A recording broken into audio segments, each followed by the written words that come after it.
Let me guess. You are a woman over 40 and you want to write your first children's book? Am I a mind reader? Absolutely not. But I am obsessed with helping women like you launch their first children's book in 90 days. Yes, you heard me right. In 90 days. No tech experience? No worries. Feeling too old? We'll talk about that. Worried your story isn't good enough? We'll talk about this one too. Inside my membership, you get personalized coaching for 90 days, plus support inside a private community of women just like you. We do this in 4 easy steps. First, you become the project manager of your own book. Second, you learn how to manage your creative team, your editors, your illustrators, and your designers. Third, I walk you through self-publishing click by click without overwhelm. And finally, we talk about marketing and book launching, so your book doesn't stay hidden forever. This is risk-free, supportive, and designed to help you turn your story into a legacy. So, if becoming a published author of your own children's book has been on your heart for years, please don't ignore this again. Click on the link below this video because your book is waiting for you. Let's get to work. Welcome to the Minute Mastery Podcast, a conversational productivity and time management podcast where busy authors and entrepreneurs are inspired to create time for what truly matters. I'm your host, Ngozi Edema. I'm a time management coach, writer, and entrepreneur. Here, you are encouraged to turn your minutes into milestones and to create at least 1 hour a day working on your goals without feeling overwhelmed.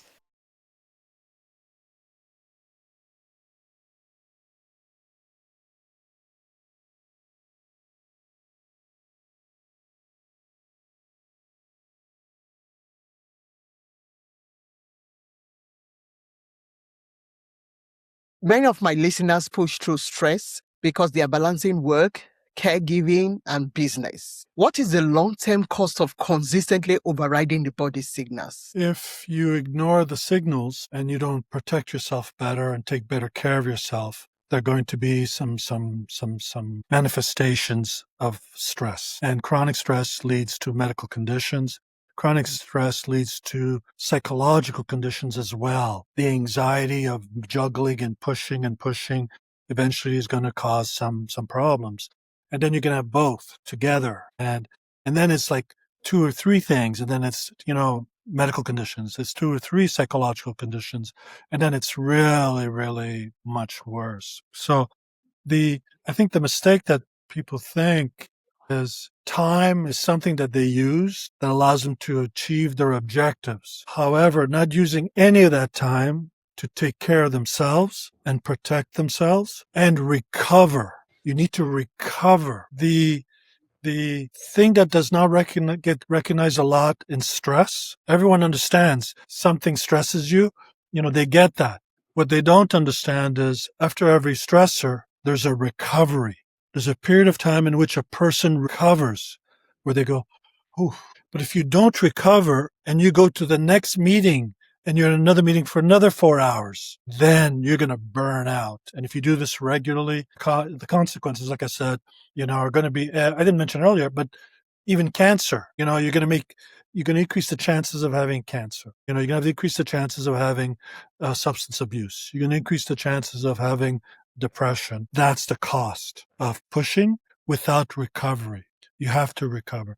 I think the physical version of this. Yeah. If you're a runner, if you push weights, if you exercise, you play tennis, whatever the sport is, you get ready, you peak, and then you got to go and recover. If you don't recover, you're not going to be able to perform again well. So recovery is physically and psychologically extremely important in managing stress. So you have to have recovery. If you have a 10-hour day, full of meetings, in the middle somewhere, you better get an hour, and shut everything off, and go for a walk, go do something else. Don't go do another task. Don't go check all your emails for the whole hour, because you do all that. You have not cleared. You have not recovered. You have not sighed. You have to do that and then replenish and then get ready to face the music again. And then at the end of the day, you go home, you got to eat, You're going to have to do whatever the stuff with your family. And then there's an opportunity for recovery. It doesn't mean you go all the way till 11 p.m. and then pass out and sleep. That's not a good recovery.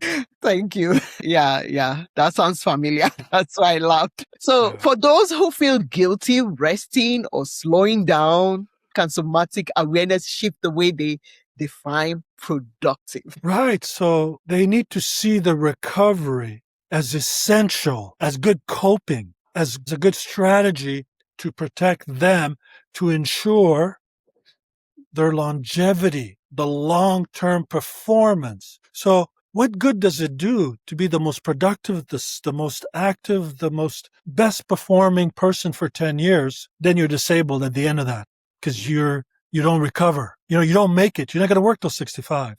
If you're thinking of working till 65, you need to start taking care of yourself, in terms of your health habits, in terms of how you cope psychologically, and how you rest and recover and protect yourself.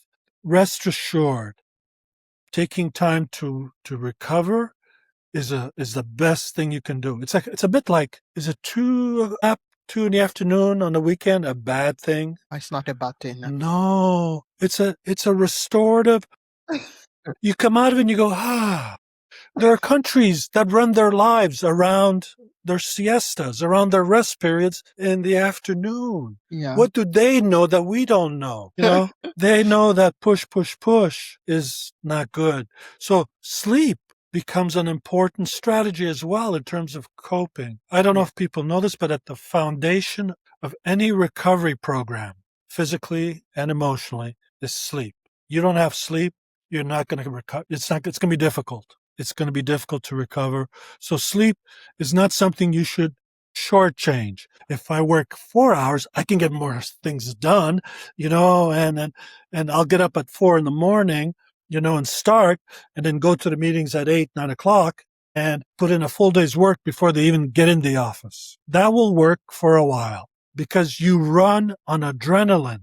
That's what stress does. The adrenaline gets pumped and you push and you push. But Negozzi, you cannot do this forever. Eventually, so you have to think about, if you're serious about having a good life, healthy life, and you're serious about being able to pursue whatever your employment or your passions are, then to ensure that you make it into the distant future, these are the things you need to do. Thank you very much. So what are a few simple, practical somatic resets people can use during the day to return to calm and clarity? I always like simple things that I can use right away. Sure. Oh, okay. So removing yourself from any sort of stressful place or moment is a good thing. So if you've had an intense 2-hour meeting, then leave your building and go for a walk. So walking, anything physical is a good thing. Okay. The other thing that I'm a big fan of is journaling. Journaling is so important and so beneficial. It allows you to get the stuff here, get it out of you, put it on paper. So it allows you to release it. It allows you to see what you're thinking and feeling. You asked earlier, how do I start to notice in this situation what the triggers are? How do I become aware? Writing makes you aware. Writing, you see what you start to see connections between this moment and this other moment. You start to see, boy, whenever I feel abandoned, and I felt abandoned here and here, this is how it made me feel. So writing is a really useful tool. It doesn't have to be perfect. It doesn't have to be anything special. Just every day, write something, and you can do that anytime you need to in a day. So that 1 hour break, you could be writing. Okay. So you don't have to take a nap. You can just sit down, close your eyes, and shut everything off for 15 minutes, half an hour. It's recovery. All these things make you go, because all day, we build. Yeah, you're charged up. Charged up. And our model is to stay charged all day long until you get home. Yeah. And after that, nobody cares, your problem. But you care because you got kids, you got a partner, you got a life. And so you have to sort of round that out, because you can't, and a lot of people do this, they work to the exclusion of everything else. Yeah. And we get this message: a good work ethic is good. It's really important. We have the message of, listen, if you can't beat them, outwork them. just outwork them. Even if they're smarter than you, outwork them. And then these messages have good intentions, but if you apply them to an extreme, there are going to be some serious consequences. Those are strategies where you can quickly sort of, help to bring things down. The other thing you could do is if you got a good friend, a buddy, someone, that you're always comfortable, that's who you talk to for 15 minutes or half an hour and just blow, can you believe this? Can you believe that? And, I'm feeling this, I'm thinking that. Oh, why? A conversation occurs and then you get that, calming effect and you go back. Now, I'm saying 10, 15 minutes, it could be half an hour. It depends the situation, depends the person. But the longer you can do this to recover any strategy, the better it is for you. Right? But we'll take it. Your day's at 8, it ends at 5 or 6. You know that at 12, you have an hour that you do your thing. Your mid-afternoon break, you could just sit at your desk. But no, that's a good time to go for your walk. Just go for a walk. Oh, it's snowing. Doesn't matter. Just go for a walk, just to clear, just to change your head, just to get away from everything.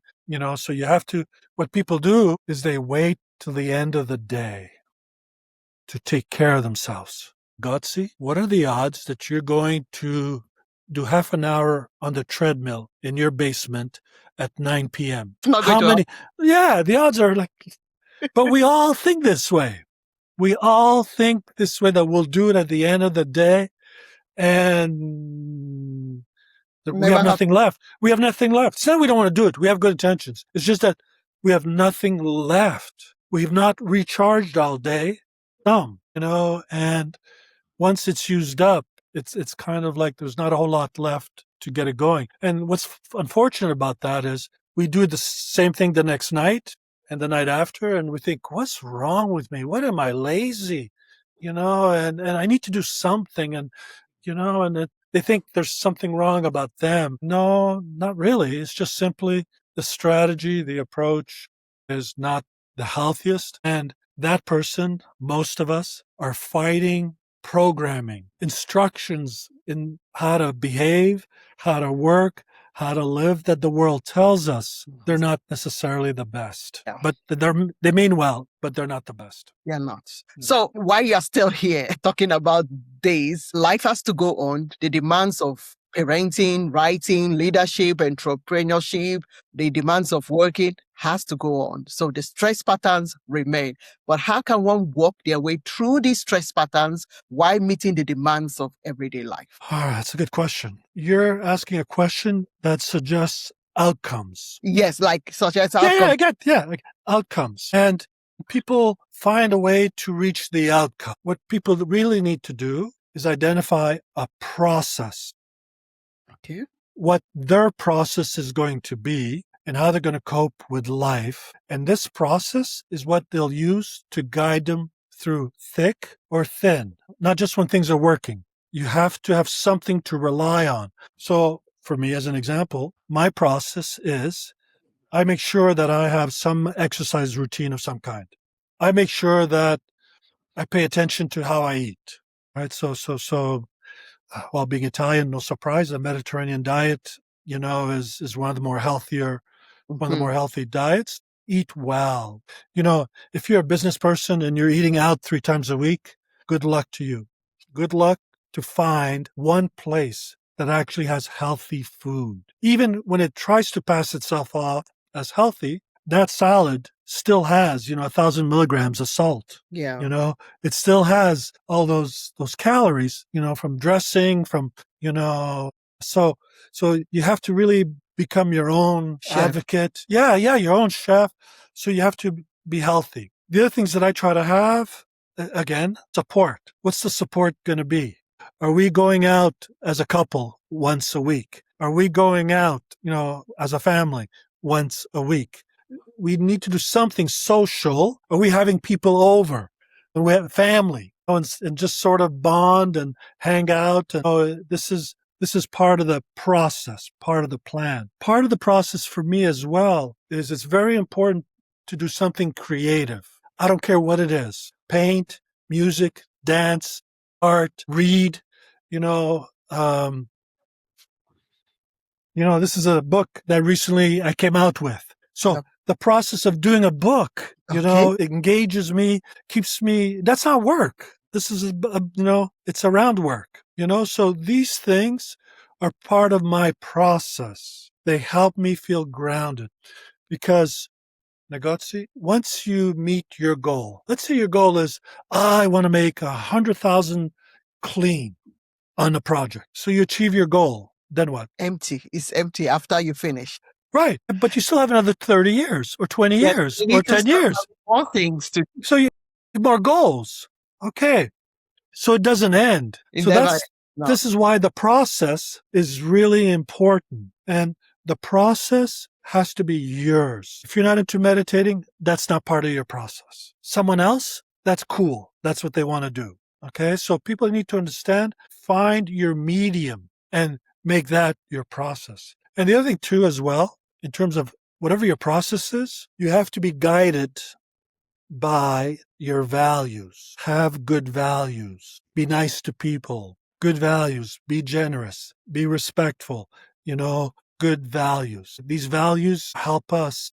They're part of our process. They guide us and and keep us grounded in a way that makes us feel good about how we're doing. The takeaway message is have a process.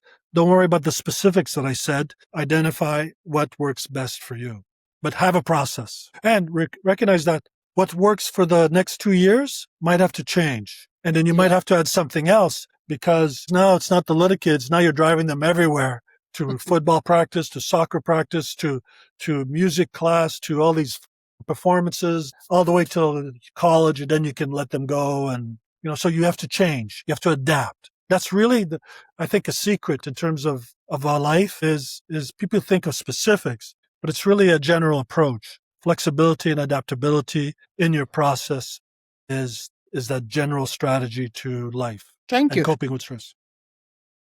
Sorry, go ahead. If someone is listening now and said, this is just me. Every day stress feels too heavy. What is one compassionate thing you can encourage them to do today? All the things I just said. All the things. It would be a compassionate thing. Remember, I said values. You need to have values.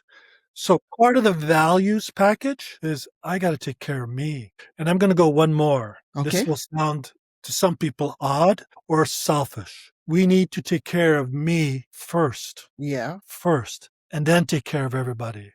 That is true. The same way, the analogy that I use is a mom on an airplane. If she does not put that mask, that oxygen mask on her face first, she can't take care of that kid or anyone else. She passes out, she's useless. Yeah. Right? But if she takes care of herself first, she can help lots of people. This is the same idea. If you take care of yourself first, and part of that is self-care, self-love. You walk, you exercise, you socialize, you dance, all these things. They're all part of caring for you, loving you. Smoking, not exercising, working 80 hours, all these things, you're killing you. It's not a loving thing. But in some circles, this is cool. This is what people think is the way to go. And it just isn't. But so any of these things that you put into effect would definitely help. Thank you. So where can this audience find you and what do they hope to get when they contact you? Sure. So you can find me at, I'll spell it, TonyIezzi.com. That's the website. And on the website, you'll find, by the way, you have an excellent website. You'll find all the things, in terms of a book, that we just came out with, blogs, in terms of that, contacting, directly with me, and I will respond. The website focuses a lot on this book that we just came out with that essentially incorporates all these ideas, but it's in a book. It's there for people to see, and it allows them to understand a little more of the background. Some of the questions that you asked today were great. We could use more time to explain the whys. And when you explain the whys, people understand better, and it's easier for them to be more motivated to do what they need to do. So the whys are important, and the book gets a lot of the whys. Why? So earlier we said, you can't convince kids to do anything, and the question becomes, why don't they get it? Because their sense of time is different from ours. They're 30, we're 50, 60. Time is different. For them, yeah, that's true. And again, you can explain it to them and they're going to look at you and go, yeah, they don't get it. No. They don't get it. They're going to say, I got lots of time. Yeah. And we're going to say, not as much as you think. Not as much as they think. So anyhow, I think the book would be a really good idea in terms of all the things we talked about. Thank you very much, Tony, for coming to the show. Yeah. Thank you for having me. Your insights reminds us that productivity doesn't start with a planner. It starts with the nervous system. When we understand what our bodies are trying to tell us, we gain the power to work with more clarity, intention, and grace. Right. And to my listeners, if Tony's message resonated with you, take a moment today to pause, to breathe, and check in with your body. One small act of awareness can shift everything. And thanks for tuning in to the Minute Mastery Podcast. If you found this episode helpful, please share it with someone who could use more time in their day. And remember to subscribe and leave us a review. Until next time, you are in control of your time and you've got this.